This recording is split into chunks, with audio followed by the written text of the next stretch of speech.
बड़ी खबर पश्चिमी चंपारण जिले के बगहा से है, जहां मानसून की पहली बरसात के बीच पहाड़ी भपसा नदी में अचानक उफान आ गया। नदी का जलस्तर बढ़ने के कारण बाढ़ जैसे हालात बन गए, लिहाजा कई वाहन सवार लोगों को काफी देर रुकने के बाद बमुश्किल नदी पार करना पड़ा।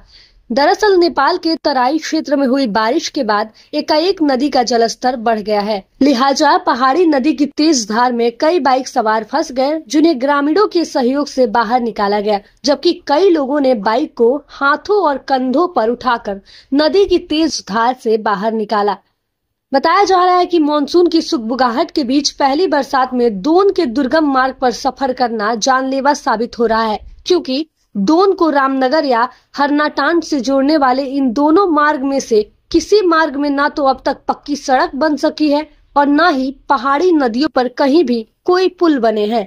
यही कारण है कि बरसात के दिनों में बाढ़ और जलभराव के चलते साल के 4 महीने तक थारू आदिवासी समुदाय के लोगों को जल कैदी बनकर जीवन बसर करना होता है।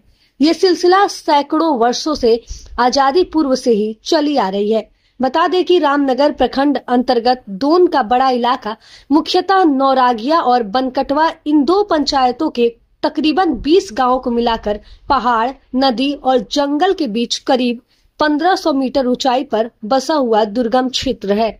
शाहिद बाबा के साथ काजल सोनी, टीवी 7 आप तक, वाल्मीकि नगर। दो निवासी हूँ। हम लोगों का 3-4 महीना भदवारी में आने जाने का असुविधा हो गया है। कितना का दम टूट जाता है और मान लीजिए दवाई इलाज भी नहीं है। रास्ता में हम लोग रात में रह जाते हैं परिवार सहित, तो सब कोई, और सरकार हमको कोई सुविधा दे, यानी किसी तरह से हम लोग के आने जाने का आसान हो जाए।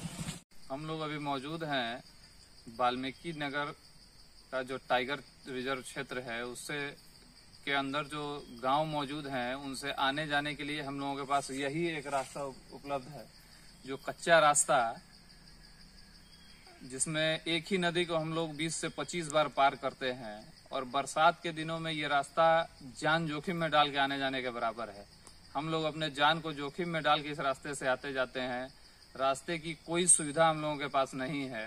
हमारा देश तो 1947 में आजाद हो गया, लेकिन दोन जैसा क्षेत्र आज भी आजाद नहीं है, ना ही यहाँ किसी भी तरह की सुविधा है। मेरा नाम लाल बाबू शाह है और मैं चंपारण बिहार के छोटे से गांव पिपरा दोन से बिलोंग करता हूं और मैं दोन का रहने वाला हूं। और दोन से हम लोग को शहर हरनाटांड या रामनगर जाने में बहुत कठिनाई का सामना करना पड़ता है, जो कि आप लोग के सामने नजर दिख रहा है।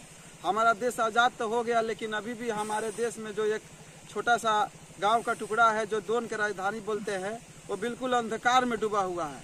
हम लोग एक ही नदियों को 22 बार 25 बार पार करना पड़ता है, तब हम लोग शहर, हॉस्पिटल या कोई बाजार में सामान वगैरह लेने हम लोग जाते हैं।